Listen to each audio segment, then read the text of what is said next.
5.9. Good afternoon, and welcome to the Food Programme, where each week we debate issues related to food. In this week's debate, and some people may think this is very overdue, the subject is being vegetarian. Should we or shouldn't we be giving up meat? With me today in the studio are Abby Fisher from an online newspaper about vegetarian issues. Hello. And Dr. Mark Carroll, a nutritionist. Hello there. Before we start the debate, let me just clarify that we are just debating about not eating meat, not giving up fish and dairy too, or going vegan. Abby, you have the floor to propose that we should all give up meat. Thank you, John. People are drawn to vegetarianism by all sorts of motives. Some of us want to live longer, healthier lives or do our part to reduce pollution. Others of us have made the switch because we want to preserve the Earth's natural resources or because we've always loved animals and are ethically opposed to eating them. I'm going to focus on 3 clear reasons for giving up meat. Firstly, for your health. I think it's pretty generally accepted that vegetarian diets are healthier than the average UK diet.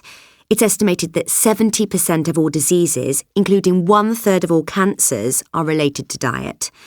A vegetarian diet reduces the risk for diseases such as obesity, coronary artery disease, high blood pressure, diabetes, and certain types of cancer.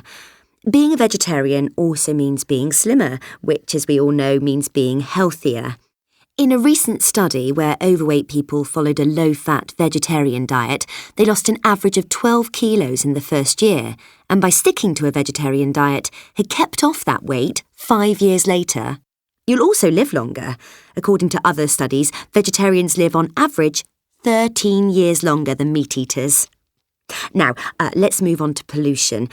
Many people have become vegetarians after they realise the devastation that the meat industry is having on the environment. According to the US Environmental Protection Agency, chemical and animal waste from factory farms, that is farms which keep large numbers of animals, and usually in terrible conditions, this waste is responsible for more than 173,000 miles of polluted rivers and streams, and it's one of the greatest threats to water quality today. So by stopping eating meat, you'll help to reduce pollution, especially water pollution. My third main argument is cost. If you give up meat, you'll save money.